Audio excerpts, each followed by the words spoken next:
정말 밀양은 역사적인 애국의 도시입니다.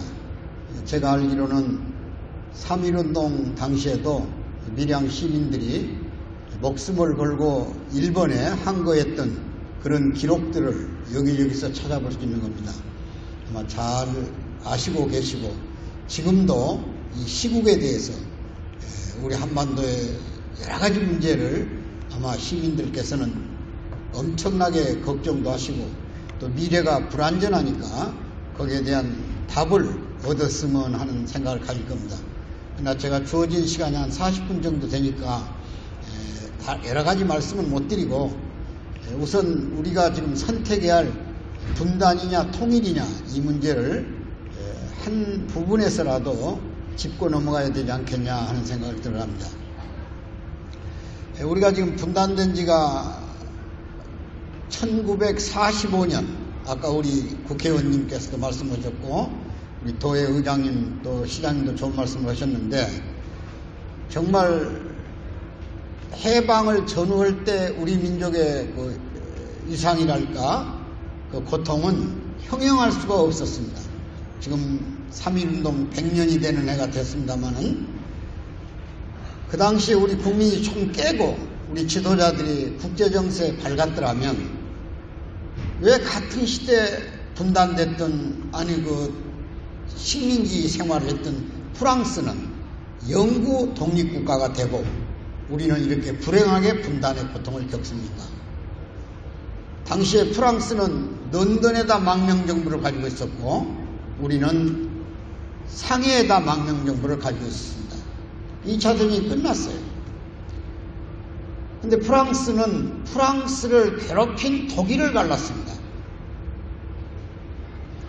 그 논리를 우리한테 적용하면 일본을 갈라야 되는 겁니다. 우리는 독립국가로 통일국가를 만들어주고 근데 오히려 일본은 패전국가이면서 불과 한 25년 만에 올림픽을 치를 만큼 부강한 나라로 변하고 우리는 지금도 이 고통에서 못 벗어나고 있다 그런 거예요.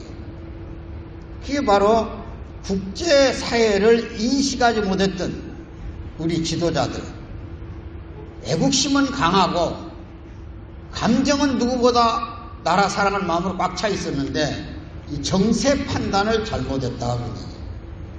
무슨 얘기냐면 국제사회에서 국가로 인정받으려면 국제관계를 연결해야 돼요. 외교관계. 그래서 나라와 나라끼리 승인을 해야만 국가가 되는 거예요. 우리가 흔히 국가라고 하는 것은 국민, 주권, 영토의 세 가지를 논합니다. 그런데 이 세 가지 중에서 차라리 영토는 없어도 국가가 돼요. 국민과 주권만 있으면. 그게 바로 팔레스타인이라는 나라입니다.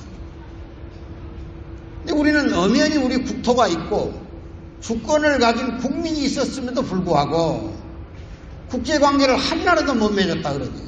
프랑스는 당시 27나라하고 국제관계를 맺고 있었어요.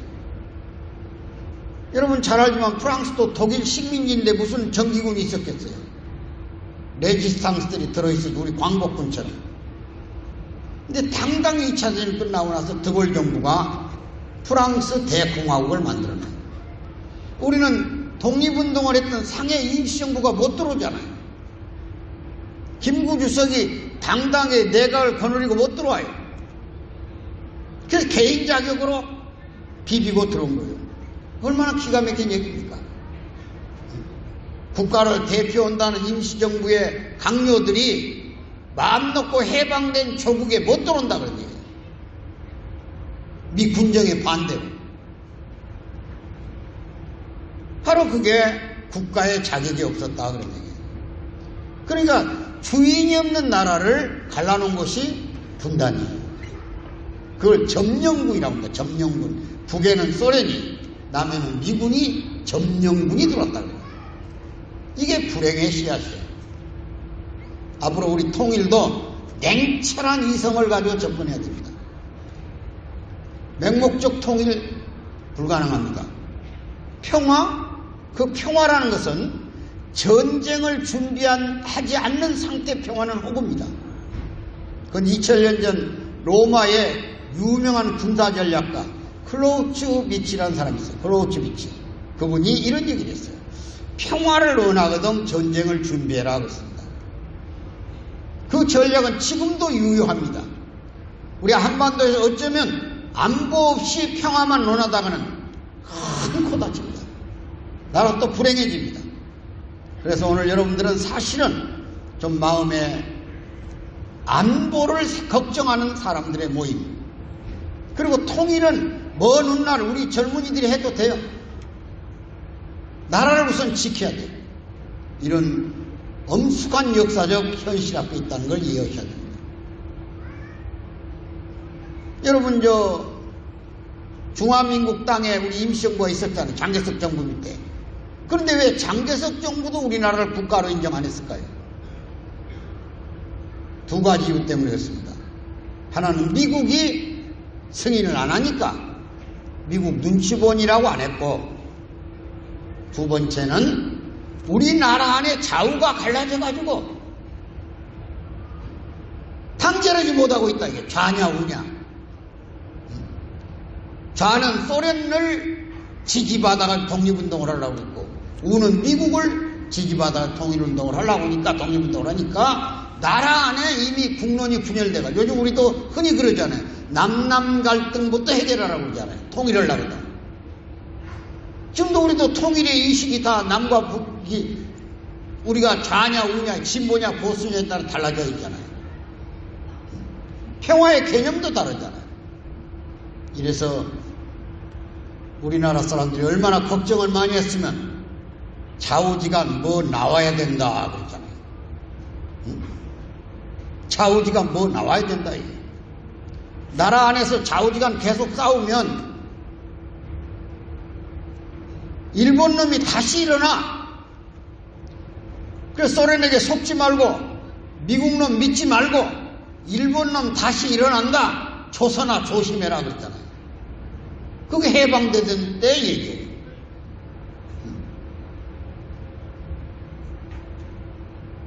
해방되던 때 조선의 총독은 아베 노부유키라는 사람이에요. 아베 노부유키.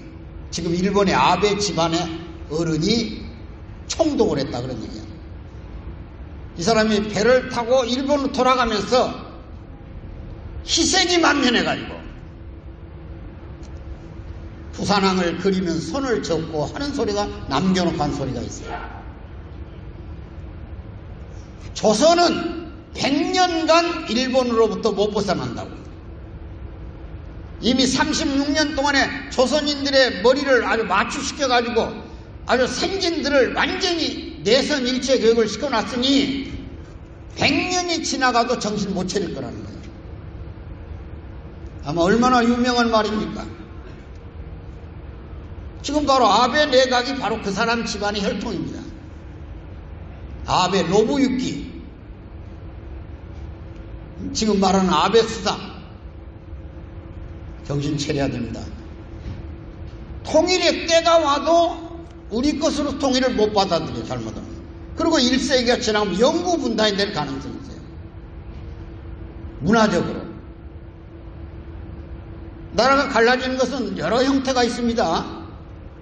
지금 우리가 평화를 이룬단 말은 경계를 부숴버린다고 말입니다. 인종, 종교, 이념, 자원, 민족, 국가 이런 여러 형태의 경계가 있잖아요. 이걸 부셔버린 게 평화예요.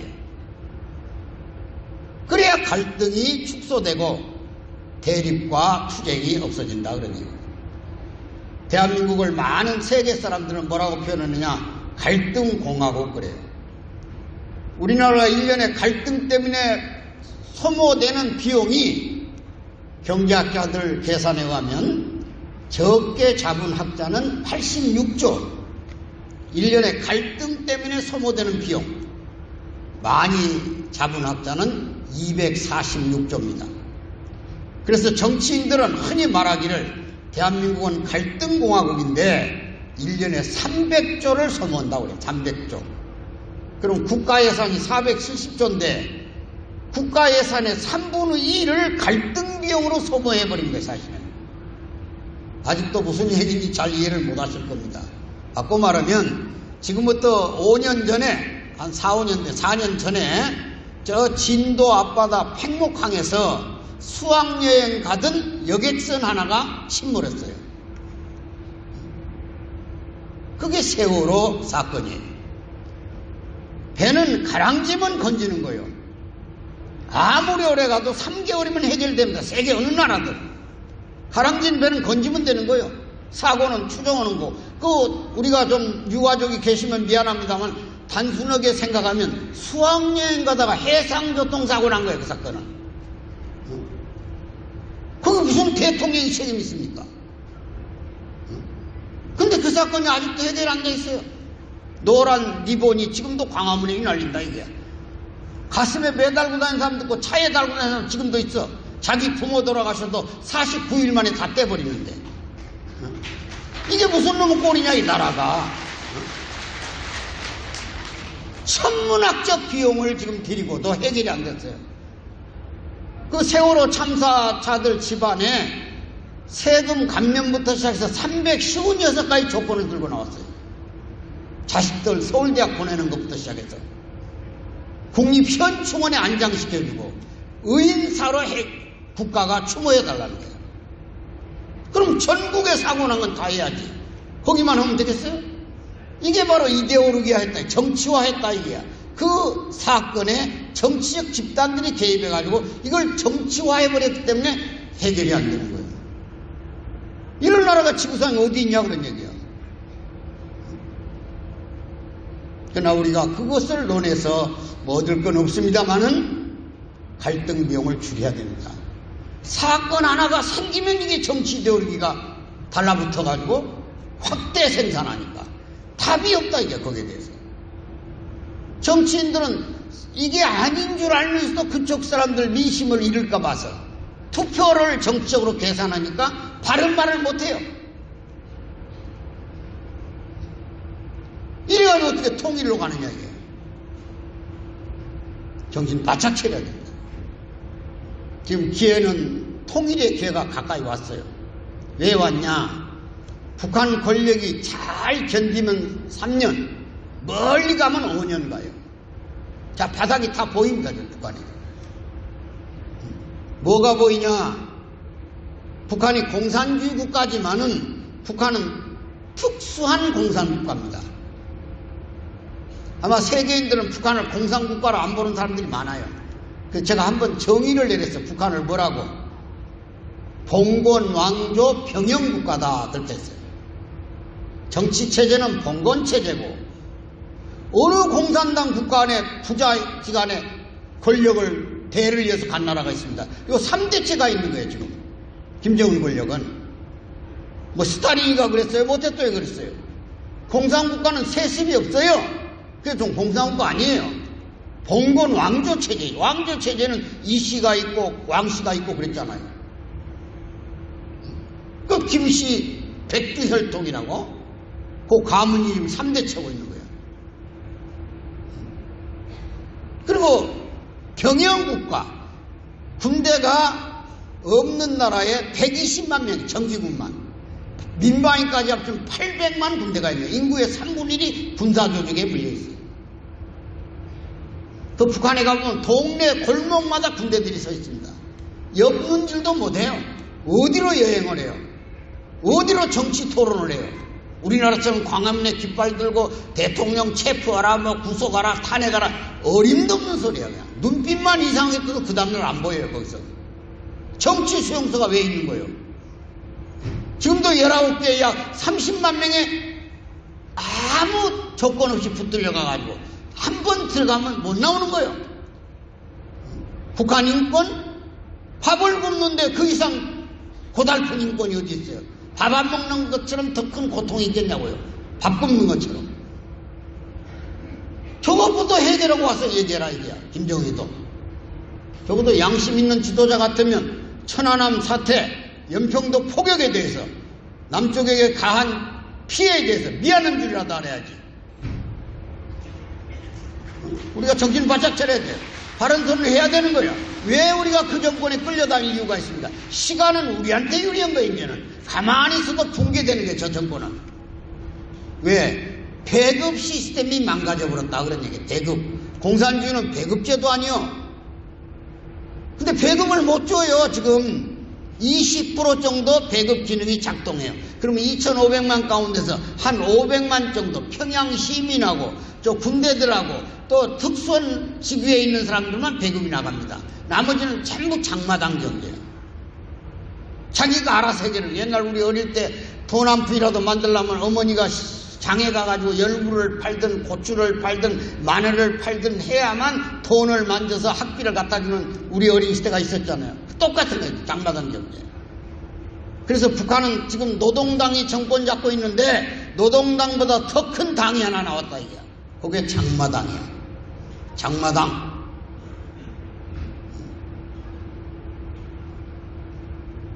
자, 두 번째, 공산주의는 무상으로 배급을 준다고 하니까 체제가 유지된 거고, 평등하다는 개념을 받아들여요. 평등. 똑같이 배급 준다 그런 얘기야. 그러니까 머슴 살던 사람이 농지구 들쳐매고 공산당에 가입했던 거죠. 무상으로 땅 준다고 그러고 똑같이 가난해도 산다고 그랬기 때문에. 근데 북한 지금 평양 여러분들 보세요. 얼마나 화려한 도시가 됐는가. 화면에 늘 보자는 평양. 평양이 화려해짐으로 인해서 북한의 평등이 깨져버린 거예요. 이게 불행을 시작하는 거예요.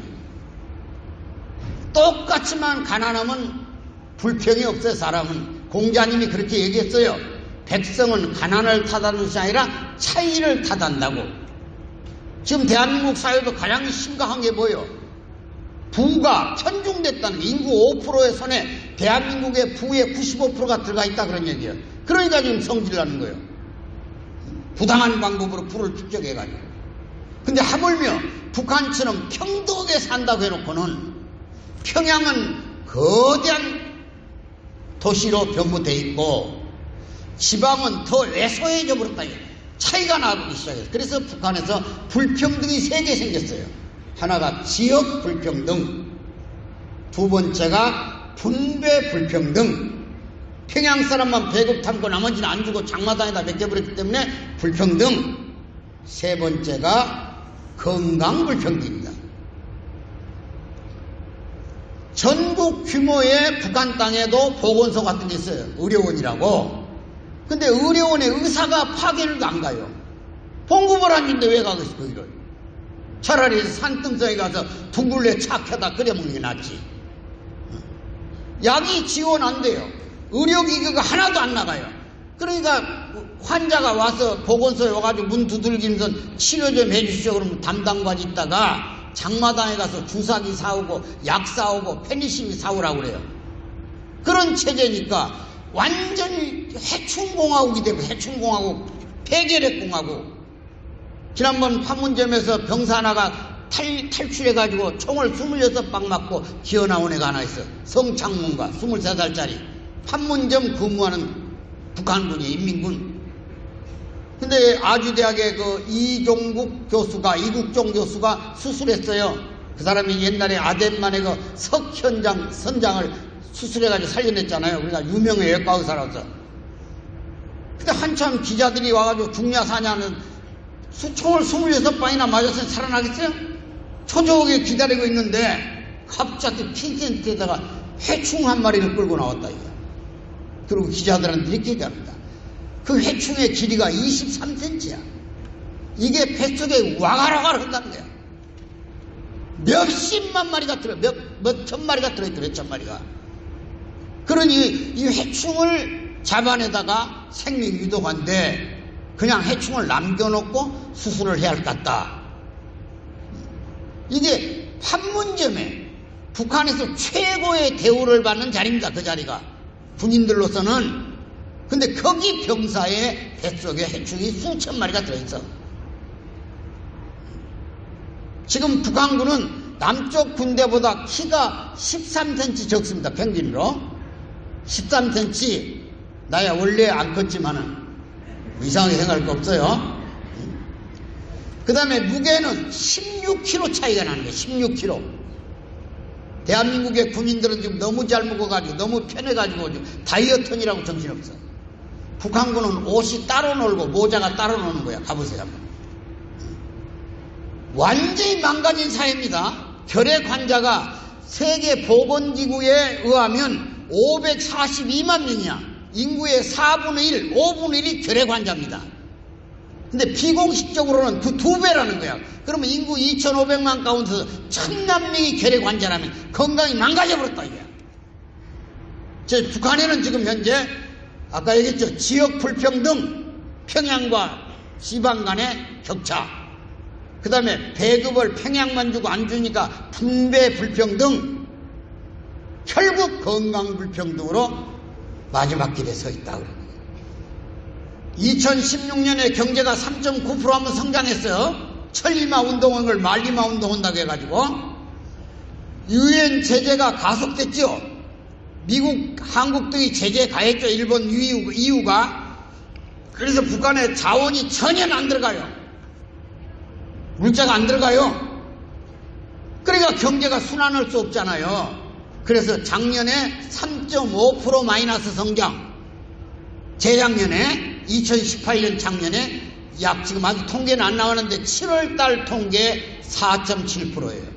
그러면 약 6, 7%가 마이너스 성장을 했다. 그러면 2년 동안에 10% 마이너스 성장했으면 그 경제는 이제 무너져버린 거야. 1년만 유엔 제재가 안 풀리면 북한은 깃발 내리고 무릎 꿇고 나오게 돼 있어. 초조할 거 하나도 없어요.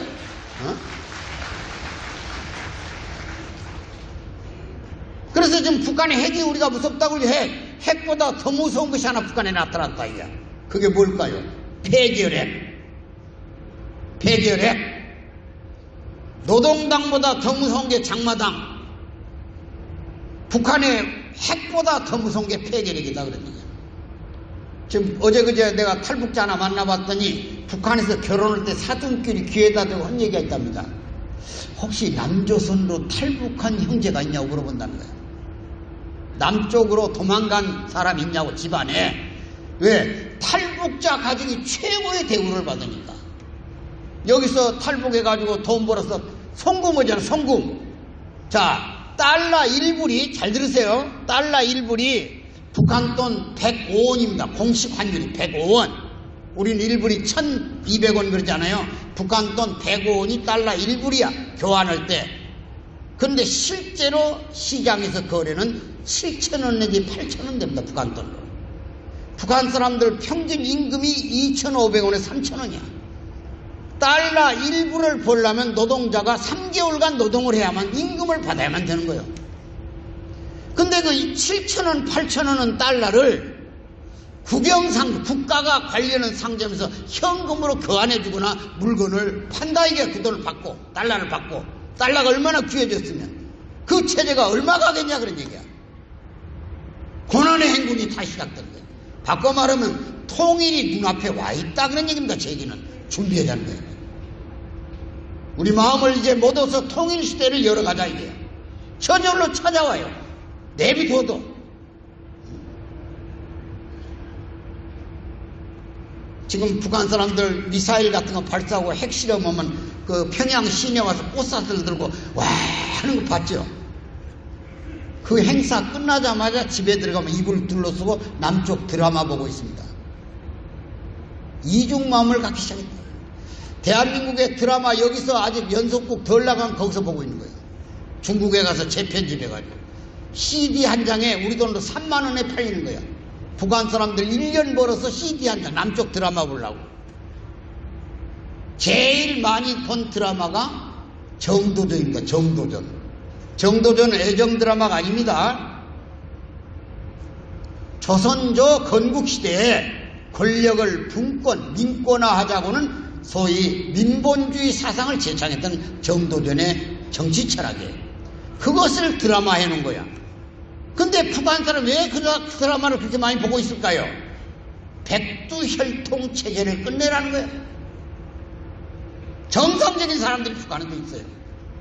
밖에서는 체제가 결속돼가지고 대단한 것처럼 이러지만은 이미 내부 안으로 다 썩어가죠. 술 한 잔만 먹으면 그냥 두서 놈이 모여가지고 숟가락 몽둥이 앞에서 대고 남쪽 노래를 불러요. 찔레꽃 붉게 피는 남쪽 나라 되고요. 그러다가 한 잔 더 깊이 들어가면 얼큰해지면 끝처리에 부른 노래가 무조건이야. 태평양을 건너 인도양을 건너서라도 아랫동네가 부르면 무조건 달려갈 거예요. 아랫동네가 바로 남쪽이야.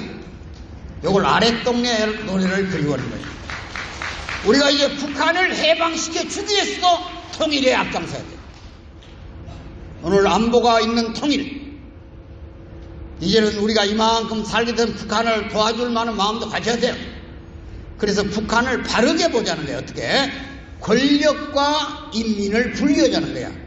권력은 타도 대상이고 인민은 우리와 같이 살아야 할 대상입니다. 인민은 죄가 없어. 태어날 때부터 길들여졌지. 그 사람들이 어디 종교를 선택할 수 있어? 자기들이 나름대로 가치관이 있어. 북한이 지시하는 대로 마치 서커스단의 말이나 또는 곰들이 움직이는 것처럼 조건반사 교육이라고 합니다만은 그렇게 인간이 만들어져 버렸기 때문에 그런 거예요. 이걸 우리가 확실히 알고 때를 알아야 되겠다 그러니. 끝으로 통일은 어떻게 오는 거냐? 세 가지 조건이 성숙하면 통일이 옵니다. 첫째가 천시, 하늘의 때를 우리가 받아야 돼요. 사람이 하는 게 하늘의 때를 가르쳐 주는 거예요. 3.1운동이 그랬듯이. 여러분 3.1운동 때 무슨 핸드폰이 있어, 전화가 있어. 어떻게 저 백두산 천지연에서부터 서귀포까지 똑같은 날 일시에 국민이 움직였냐, 이 시민이. 독립만세를 불렀냐. 이게 천시, 하늘이 명령하는 거예요. 그 다음 한반도의 지리적 조건. 이 한반도의 지리적 조건, 이제는 88년 올림픽 때는 동서냉전을 해체시켰어. 우리 올림픽이 공산국가하고 같이 살아야 된다는 데서 우리 대한민국이 떠오른 거야. 88년 올림픽을 통해서. 이걸 이데올로기 종식이라고 그래요. 근데 평창올림픽, 작년에 평창올림픽 했죠. 평창 동계올림픽에서는 군사적 무력 가지고 평화는 못 만든다는 것을 인류 앞에 선언한 것이 평창올림픽이야. 그래서 평창이 와서 평화를 만들기 시작했다 그런 얘기야. 이제 평화의 시대가 오긴 왔어요. 천시가. 그래서 우리적 지리적 조건을 역으로 4대 강국이 분단구조부터 이익을 챙겼다면 이제는 그 이익 구도가 깨지는 거야. 평화를 통해서 국가 이익을 얻어내라 그럽니다. 여기 우리 중심이 대한민국이 있는 거예요. 한반도 통일은 세계 평화 없어요. 대한민국도 통일 없이는 미래로 가는 길이 없어요. 우리가 어떻게 지금 살아나는 나라입니까? 무역에서 먹고 사는 나라, 무역. 장사해서 먹고 산다고 말이 우리가 물류. 근데 통일이 안 되고 바닷길로만 가가지고는 배에다 물건을 싣고 유럽 가는데 4개월 걸려요. 4개월. 저 포항제철에서 원석을 브라질에서 가져오는데 5개월 6개월 걸린다 그런 얘기요. 근데 이걸 철도로 도로로 연결하지 않고는 미래가 없다 그런 얘기예요. 만약 우리가 철도만 연결되면 저 무산의 철광을 포항제철이 일주일 만에 가지고 열흘 만에 가져오는 거야. 철도로 3일간 저 낮은 선봉까지 가고 거기서 배에다 싣고 포항제철까지 오는데 엿새 걸리는 거예요. 열흘에 오는 거리를 6개월씩 걸린다 그런 얘기예요. 우리 물건을 싣고 유럽으로 동남아로 불과 한 달이면 다 가는 거리야. 철도로는 15일이면 가요. 동남아는. 그런데 그걸 4개월 5개월씩 간다 그런 얘기예요. 이런 비용을 많이 써가지고 어떻게 미래가 있고 우리 희망이 있냐. 과거에 지금 여기까지 온 것은 우리가 한번 잘 살아보겠다는 강한 의지 때문에 가능했던 거야. 근데 이제는 그런 의지가 없어요. 젊은이들은 지금 미래가 불안해요. 일자리도 없지, 혼란 올 것 같으지, 무슨 희망이 있겠어요. 우리는 위기 앞에 서요. 이걸 뚫고 나가야 돼요. 그래서 우리는 통일의 길을 잘 선택해서 인간의 의지로 만들어 나가자는 겁니다. 여러분 저 가까운 말로 독일 통일 하나만 이제 보세요. 1989년 10월 7일 날 동독 베를린에서 공산당, 동독이 공산정권이잖아요. 호네커 서기장이 27개국 국가원수를 불러다가, 물론 그 자리에 고르바초프도 왔죠. 동독은 영원하고 동독 공산당은 성공했다고 40주년 기념식에서 선포했습니다. 동독은 영원하다 이거야. 그로부터 딱 52일째 되는 1989년 11월 9일, 32일째 되는 12월 9일 날 베를린 장벽이 무너져 버렸습니다. 이게 어떻게 인간의 의지로 계산이 됩니까? 베를린 장벽이 무너지는 날 콜 총리는, 독일 총리, 폴란드에 가서 바엔사하고 회담을 하고 있었습니다. 근데 장벽이 무너졌다 이게. 급거 비행기를 타고 왔어요. 기자들이 600명 달라들었습니다. 통일이 시작됐냐고. 그때 콜이 이렇게 대답을 합니다. 장벽은 무너졌지만 통일이 그렇게 쉽지 않습니다. 앞으로 약 20년간 준비를 하면 통일이 올 것입니다. 그러고 차를 떴어요. 근데 정확하니 그로부터 1년이 다 안 돼가지고 90년 10월 3일 날, 우리 개천전 날이죠. 10월 3일 날 독일 통일이 완성됩니다. 기자들이 다시 몰려왔어요. 와서 당신 20년간 준비해야 통일이 된다더니 어떻게 통일이 이렇게 빨리 왔냐. 그러니까 콜 총리가 민망하지 않아요. 20년 후에 된다고 했는데 자리를 벌떡 일어나면서 유명한 말 하나 남겨놨습니다. 뭐라고? 뭐가 뭔지 모르겠어. 이게 인간의 한계라는 거예요. 응? 뭐가 뭔지 모르겠다 그럽니다. 그는 3월 달에 죽었고 회고록 한 권을 남겨놨습니다. 1190페이지짜리. 거기 472페이지 이렇게 써놨어요. 하늘은 독일의 통일의 문을 열어줬고 독일 시민들은 준비된 마음으로 그 문에 들어왔다는 거예요. 얼마나 기가 막힌 명언입니까? 독일 시민은 통일을 준비하고 있었다 그런 얘기예요. 우리도 통일을 준비해야 돼. 어느 때 북한 정권이 무너질지 몰라요. 역사적으로 비도덕적이고 비양심적이고 불의를 저지른 집단이 얼마나 수많은 사람을 무자비하게 재판 절차 죽여버렸냐 이게. 김정일이 지가 아버지 죽을 때 운구 행렬에 그 장의차에 8명이 붙어갔어요. 한 사람도 안 남겨 다 죽여버렸어요. 자기 고모부를 1500발 나가는 기관단총으로 가려서 머리털도 안 남겨놔버렸잖아요. 연설 도중에 안경 따갔다고 죽여버리고 졸았다고 죽여버리고, 그러고 불법 천재 그런 대먹지 않은 놈이 어떻게 얼굴을 쳐들고 남쪽에 와서 휘바람 불고 돌아다니자. 휘방미를 갈겨버려 이놈 새끼. 미안한 줄 알았다. 미안한 줄 알아. 남쪽을 얼마나 고통을 줬어. 어? 박수 칠 시간 없어. 시간이 다 됐어.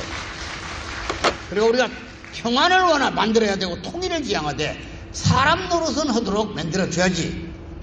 뭐 때문에 그런 놈들 절절 따라다니면서 뭐 아쉬워가지고 우리가 빌빌 킬 필요가 뭐 있어. 어? 통일을 너무 조급하게 생각하지만 저절로 굴러들어온다니까요. 때가 되면. 우리 대한민국은 하늘이 버리질 않아요. 당군이 나라를 세울 때부터 우리가 천손민족이야. 하늘에서 왔잖아요. 여기 일본이 있으면 미안해. 일본은 땅에서 왔어. 종이 달라요. 우리 일본하고는. 우리는 하늘에서 온 민족이요. 그러니까 건국할 때부터 삼국시 때부터 하늘에 제사 지냈잖아요. 하늘이 도와준다고. 세계 어느 나라 애국가에 하나님이 들어있어. 우리가 딱 넣어버렸는데 누가 더 넣어? 기가 막힌 나라 아니야. 어느 나라 애국가에 하나님 보아서 우리나라 만세부터 불러버렸는데 그분이 안 도와주겠어? 기가 막힌 민족이죠. 그러니까 우리가 최고의 강한 약속을 할 때는 뭐라고 합니까? 하늘을 두고 맹세한다고 그런 거야. 그래 안 그래요? 하나님을 믿든 안 믿든. 어? 하늘을 두고 맹세하자고 그러잖아요. 천선민족이 천선민족. 하늘이 통일의 때를 우리 앞에 갖다 놨다. 이제는 조금 인내하면서 자제하면서 북한 사람들이 그 백두혈통 권력을 정리하도록 기회를 만들어줘야 되는 거예요. 자, 마음으로는 그들을 품고 권력은 타도 대상이고 인민은 우리 함께 가야 돼요. 그러면서 유엔 체제는 더 강도 높게 이르게. 다행히 미국의 트럼프를 만났다. 트럼프 마치 레이건이란 대통령이 미국에 당선돼가지고 소련을 해체시켜버렸고 거기에 우리 문선명 총재님이 공산주의 70년사를 얘기했어요. 공산주의는 망한다. 그래서 89년에 소련에 들어가서 소련의 고르바초프를 붙들고 레닌의 동상을 끌어내리고 소련을 민주화시키는 데 성공시켰어요. 북한 정권이 70년 된 애가 작년이야. 이제 2, 3년 양간 여유가 있어도 오래 못 가는 거예요. 그 권력은 오래 못 가는 거예요. 눈을 두고 아주 똑똑히 두고 보라고요. 이제 그들을 끌어안고 어떻게 통일을 가느냐를 준비해야 됩니다. 여기에 대해 심각한 우리의 사태가. 그래서 여러분에게 제가 오늘 결론적으로 우리는 이제부터 머릿속에 들어있는 통일을 가슴으로 끌어내려야 됩니다. 가슴이 뜨거워져야 통일의 열정이 생겨요. 그래야 하늘이 거기 임재하는 거예요. 두 번째는 우리의 통일할 때 가장 중요한 목을 해야 할 사람들이 있어요. 누구냐? 탈북민들이에요. 탈북민들이 앞으로 앞장서서 북에 가서 우리 민주주의를, 시장경제를, 자유와 인권을 얘기해야 돼. 우리는 가서 발붙일 자리가 없어요. 그러니까 대한민국에 지금 3만 5천 명이 내려와 있어요. 그 사람들을 우리 친형제처럼 안고 뜨거운 마음으로 만나줘야 되고, 명절도 같이 지내줘야 돼. 외로운 사람들이야, 그 사람들. 우리하고 같은 경쟁을 못했잖아요. 빈손 주고 왔잖아요. 그러니까 얼마나 허탈하겠어요. 목숨 걸고 내려왔어요. 만일 우리 남쪽 사람들이 그들을 끌어안아주면 그들이 오히려 반대해가지고 문제를 일으킨다 이게야. 그러니까 같은 시민으로 끌어안아서 탈북민과 함께한 작은 통일의 장을 만들어준다는 게, 그래야 북한 사람들이 감동을 받아요. 지금 북한에서 탈북민을 부러워한다니까요. 달러가 들어오니까 달러 1분이 북한 사람 노동자 3개월분 봉급이라고 말이요. 그러니까 집안에 탈북인이 있으면 그 집에다 딸을 시집 보내고 장가 보내라고 한다기야. 얼마나 세상이 바뀌었냐 그런 얘기야. 이걸 확실히 알아야 돼. 그래서 주변에 탈북인을 끌어안자 그런 얘기야. 그리고 통일을 이제는 세상이 달라져서 염원하면서 안보는 튼튼해야 돼. 평화를 지향하는 마음은 열려 있어야 돼. 그럼 평화는 뭐고 통일은 뭔가? 통일은 같은 것은 더 넓히는 거요. 다른 것은 좁히는 겁니다. 그게 통일이에요. 똑같을 수는 없어요. 자, 북한하고 우리는 뭐가 같습니까? 언어가 같죠? 그 다음 문화가 같죠? 그 다음 풍속이 같죠? 교육열이 같죠? 가정에 대한 애정이 같은 거예요. 똑같아요. 부모 모시고 좋은 학교 보내려고 하고 자식을 위해서 부모 희생하고 똑같아요. 효의 문화는. 그건 더 넓히는 거예요. 그건 더 넓혀. 약간 언어가 달라진 게 있긴 있습니다. 가보니까. 내가 그 북한에 당군능 있는 데를 갔어요. 그날 황사가 불어가지고 마스크를 하나 썼어. 마스크를. 그랬더니 북한 안내원 놈이 내 등을 툭 치더니 귀에다 대고, 선생 코골이 좀 내시오 그러더라고. 그래서 제가 어색하더라고. 그래서 야, 이게 코골이? 그래서 가만히 생각해 보니까 코골이가 외래어고, 코골이가 우리말이고 마스크가 외래어다고 말이야. 이놈들이 이름은 잘 적구나. 그래서 내가 귀에다 대고 조용히 물어봤어요. 여자들 가슴에 메고 다니는 건 뭐냐? 이렇게 물어봤더니 이놈이 얼굴이 뻘그러지더니 가슴 안경이요 그러더라고. 그 말은 잘 해놨더라고. 가슴 안경이라고. 그냥 물어본 김에 하나 더 물어봐 버렸어요. 평양에도 외국인 많이 있는데 몸 파는 여자들 있지? 그 창녀라고 말이야. 내가 그랬거든. 근데 못 알아듣더만요. 그래서 구체적으로 설명을 했더니 그때도 알아듣고, 공화국에서는 창녀라고는 못 알아듣습니다. 그럼 뭐라고 하면 좋냐 그랬더니 공중변소 어디 모여있냐고 물어봐야 됩니다 그러더라고. 누구나 들락날락하니까 공중변소란 말을 잘 지어놨더라고요. 결혼했으면 부부간이만 일치해야지. 이웃사람 들락날락하면 되겠어요? 공중변소지. 지금 세상이 얼마나 험해졌는지. 애 자식을 안 낳는가 그랬더니 이기심 때문에 자기만 편하게 살려고는, 혈통을 이어가려고는 그런 마음이 없어졌다 이게. 그래서 지금 세계에서 우리나라가 저출산 국가 아니야. 인구 절벽 문제가 부딪혔다 이게. 참가정을 만들어 놓지 않으면 안 된다 이게. 가정의 본래 뜻을 만들어놔야 돼 우리가. 이게 지금 우리가 하는 운동이야. 그 다음에 기후변화 이거 어떻게 할 거예요? 인간이 너무 욕심을 부리다 플라스틱 문화, 자기만 편하려고 플라스틱 문화, 우리 비닐봉지부터 전부 다 편하게 쓰다 보니 지금 탄소가 배출돼가지고 기후가 다 변해서 좀 뜨거워지고 있잖아요. 이것도 욕망을 줄여야 돼요. 순수한 통일로 가는 문화를 우리가 만들어서 북을 어떻게 끌어안을 것인가, 다 마음의 준비를 해야 됩니다. 그래서 탈북자 끌어안기, 그 다음 북한의 급변 사태에 대비하기, 두꺼비 저금통이라를 만들어서 통전 한 푸시로 넣어보라는 거예요. 그래야 하늘이 감동을 하죠. 그리고 우리 한국이 중심이 돼서 평화를 만들어 가자는 거예요. 대한민국의 평화 시대를 열어가는, 여러분이 주인 되시는 시대를 열어줄 것을 당부드리고, 안보 없는 평화는 없고 평화가 유지돼야 통일로 가는 겁니다. 하늘이 통일의 때를 이미 가져다 주기 시작해서 그래서 우리는 하늘 복받은 민족이니까 어려울 때는 반드시 하늘이 도와줘요. 만일 6.25 전쟁 때 유엔 안보리에서 소련 대표가 참석해가지고 유엔군을 거부해버렸으면 어떻게 대한민국이 지금 이만큼 잘 살게 되고 체제를 유지했겠습니까? 기적적으로 소련 대표가 참석을 안 해버린 거야. 안보리 회의에. 그 왜 안 했는가 봤더니 소련 놈들이 야가 빠져가지고 미국을 한국전쟁에다 몰아붙여놓고 자기들은 저 유럽에서 영토를 더 많이 확보하려고 미국의 힘을 빼기 위해서 머리를 쓴 것이 유엔 안보리에 소련 대표를 참석 안 시킨 거예요. 비토를 안 놨다 그런 얘기야. 이것도 하늘이 절묘한 신의 한 수야. 그러니까 유엔군이 낙동강 전선을 수색까지 갖고 유명한 우리의 메가더 원수 같은 사람이 인천 상륙을 통해서 허리를 차단시켰기 때문에 북으로부터는 자원, 인적, 물적 자원이 차단돼가지고 인민군이 고립돼가지고 저 지리산에 들어가서 남부군을 만들었던 거 아니에요. 그것이 북한의 몰락이다 이게. 이제 하늘이 때를 그동안 고생했던 민족을 참으로 가슴 아프게 생각해가지고 통일의 때를 우리가 열어줍니다. 멀리 안 갑니다. 그래서 참가정을 만들어가지고 이제 참가정은 우리 여기 지금 제2부에서 자세하게 설명할 거니까 뭐가 참가정인가. 오늘 여기다 요 흰띠를 둘렀잖아요. 여기다 참가정 하겠다는 의지의 표현이에요. 이제 성수로 몸을 찢고 성주로 혈통을 바꾸고 이제 다시 본연의 자세로 돌아가서 자녀들에게 계대를 이어가는 자녀를 낳게 해야지. 만일 누구 개인의 욕심, 개인의 이기주의를 위해서 애기 안 낳아버리면 2080년에 이 나라 인구가 1500만으로 줄어들어 보여.